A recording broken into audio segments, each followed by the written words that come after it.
my new moniker. Can you guys hear me okay? Yeah.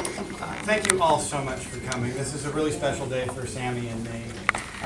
Something that really has been in the works for probably 6 years, and it culminates here in Sacramento with people that we love doing amazing work.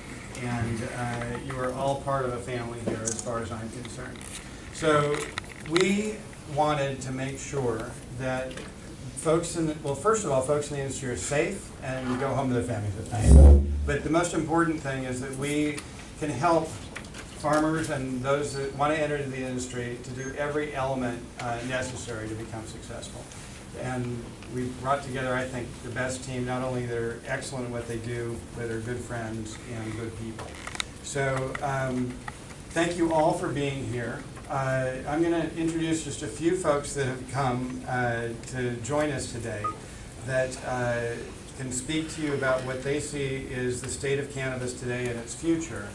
And I just want to welcome you all back at any time. I've known many of you for many, many years, and some of you, and I really appreciate the friendships.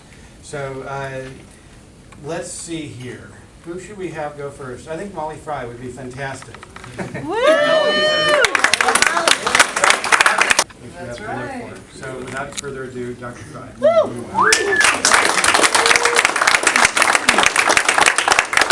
Thank you. I am humbled to be here. I am so grateful that this industry is moving forward. After spending 5 years in federal prison, I would never have imagined that we have come this far, but never forget that it could go backwards so fast. So we need to be activists. Not only do we need to invest in this financially and make ourselves indispensable economically, but we need to recognize that our freedoms are hard fought and we need to always be vigilant, because unfortunately there are powers that choose to direct us toward pharmaceutical medicine as opposed to toward a healthy herbal alternative. I just want to say that it's been a long journey, and my husband, who is somewhere here, has also come out of prison, and we just are happy that we're back and we're free and we're ready to support the industry in making people healthy, making good products, safe products, and research so that we can show cannabis has been shown by our own government to cure cancer in 4 separate ways. Yes. Okay? Awesome. Google 100 ways cannabis kills cancer by the NIH, and you'll come up with animal models that say that it actively kills cancer, it suppresses metastasis, and it prevents the cancer cells from setting up colonies and growing by denying them a blood supply. How incredible is that, while not harming the rest of your body? Yep. And it makes your own immune system attack the cancer. 4 separate ways our government knows that cannabis is effective against cancer, and yet every day people are taking poison. I myself had breast cancer and I endured the horrendous poison. And I'm telling you, we need to fight for the freedom of this plant. We're done. Eddie Mike has been one of the most incredible long-term activists in California. The really mover and shaker on an initiative, both of us pushed one, and unfortunately his is not the one that we're voting on this November, but always one to push the conversation forward. And You may not recognize him without a segue. Thank you very much. I'm pleased and privileged to have a chance to say a few words. One thing I just keep saying every time I get a chance to speak is we're not done until we get cannabis descheduled, all right? So let's all keep in mind that as long as we're winning significant battles and as pleased and encouraged as all of us are, the war is not over. And don't delude yourself. The war is happening every day. Every week I talk with someone in my network who has been busted, who has been raided, right? Who is worried about whether they're going to get home to their families at night and whether their kids are still going to be there for them. So I have to emphasize again and again, this war is not over. As you're setting up your business plans, and this is a great incubator space to get all the support you need, and as intentionally fully compliant as you want to be, when you're designing your business plan, I want you to include two things in your business development, okay?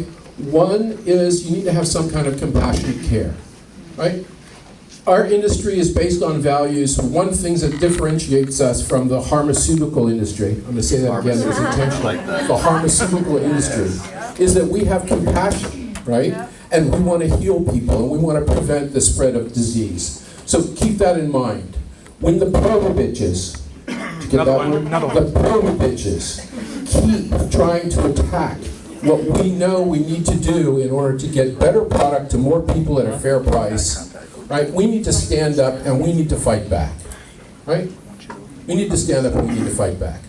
The only way you can do that in an organized way is if the other part of your business plan, besides compassionate care, includes something that has to do with advocacy, something that has to do with changing the policy, something that has to do with lobbying, something that has to do with putting our money where our mouth is and making this actually work. Now, I've been in this industry for over 50 years. Yeah, 50 years. Since I was 16 years old and was selling, lids to my friends so that my weed was cheap.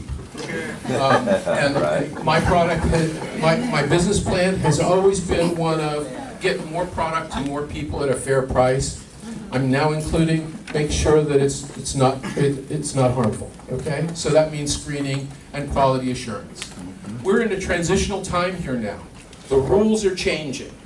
It's different in every city and every county. You need to be up to date with what's going on where you are. You need to clearly evaluate your risks and your rewards as you're moving forward and making responsible decisions, right?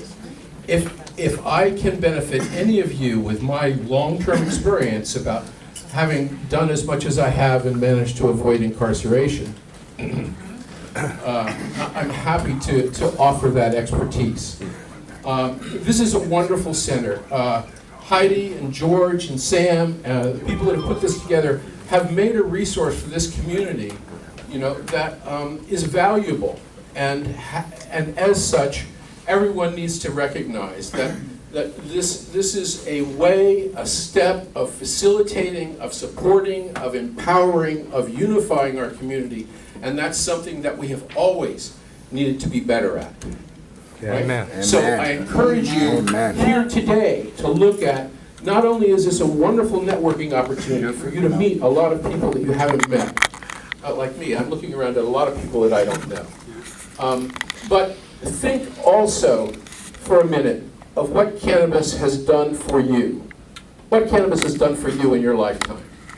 And commit yourself to doing something for cannabis, right? A payback. And if that's sitting down and writing letters to legislators, if that's writing letters to prisoners of war, if that's donating to an advocacy organization that you want to support, if that's donating medicine to people that otherwise wouldn't have access to it, I think it's important for all of us to keep our karmas balanced and clean, right? Think about what cannabis has done for you. Do something for cannabis. I know people, there are people in this room, I recognize some of you, that I know have made tens, hundreds of thousands of dollars in this industry. And yet, as George mentioned before, when we were struggling to get initiatives passed and getting things on the ballot and getting $50,000 bills from lawyers to vet our initiatives before we submitted them, it was like pulling teeth to get money out of this industry, right? Don't be that way, right?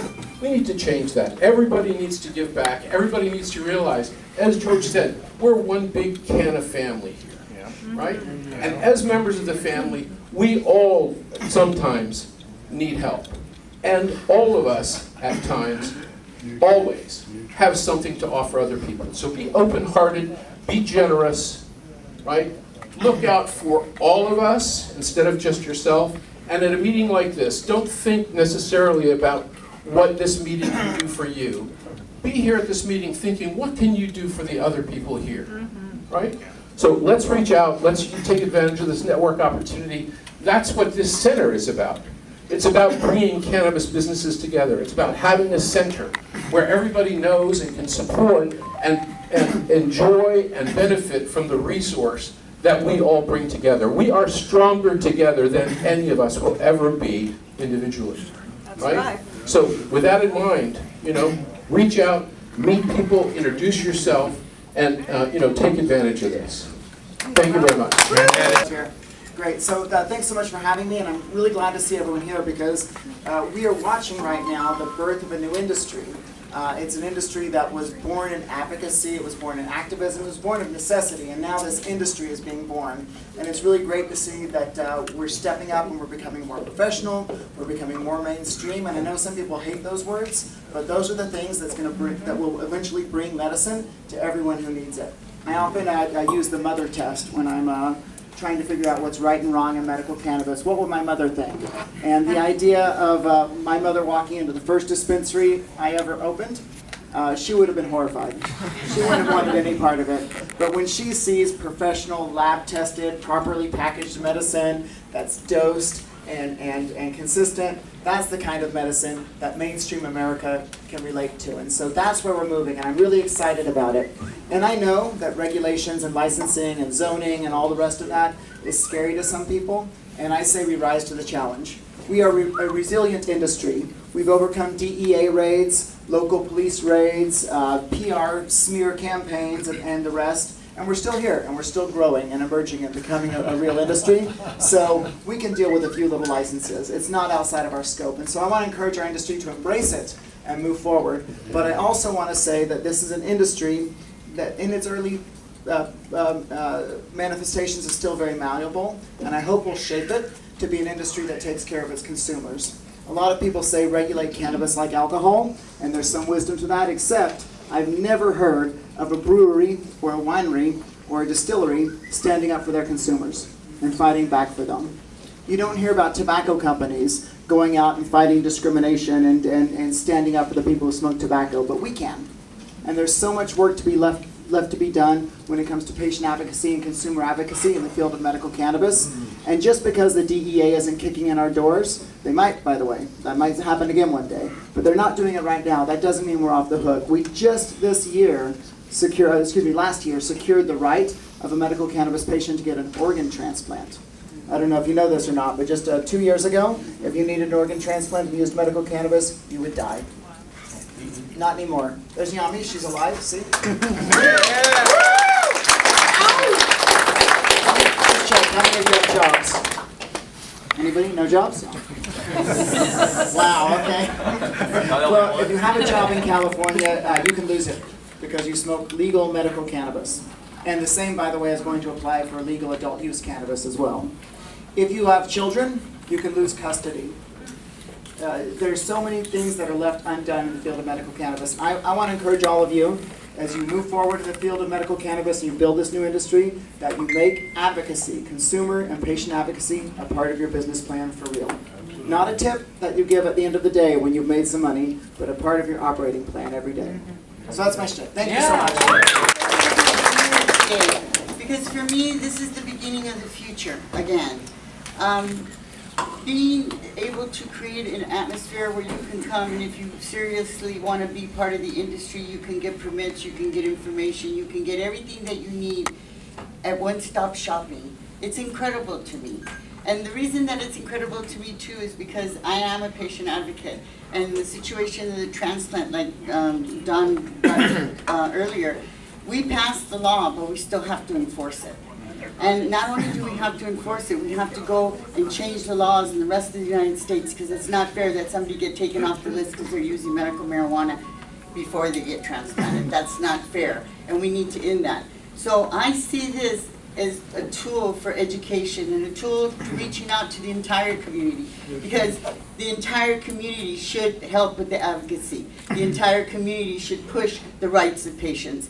I'm a patient advocate first, and I see this as the greatest tool and vehicle to reach as many patients and ensure that their rights are always upheld. So I'm very happy about this. Congratulations, George and Sammy, and I look forward to opening up a place in Southern California where we can educate the entire state and then the world, because there's always Costa Rica too, right guys? So thank you so much.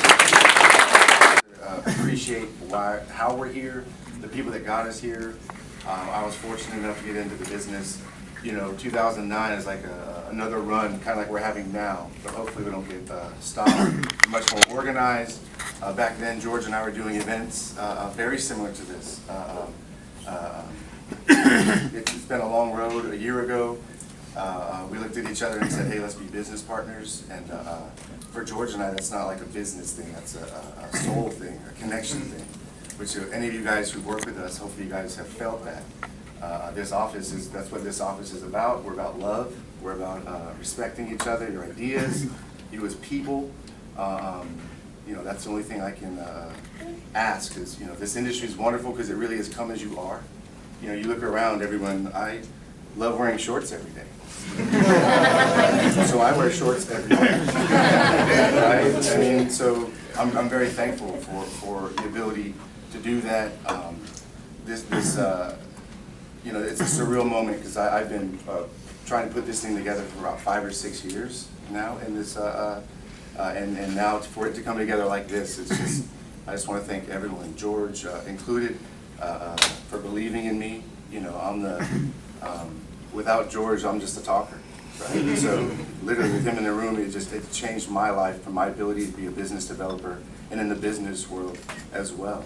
So as a team, we're lethal, we're deadly, and we're very proud of what we've done, and the brands that you see represented on here we know are the best brands in cannabis, and we're really proud and humble that we can continue to share our wisdom and our experiences and make sure that you guys don't have to go through the pitfalls that I went through as an entrepreneur, that George has seen all of his clients go through.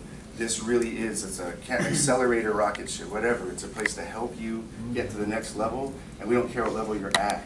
And it is come as you are, and we just want to help you. And so if you have a heart for helping, if you have a heart for cannabis, is obviously kind of easy to wrap that around, because it really is about bringing people together. It always has been.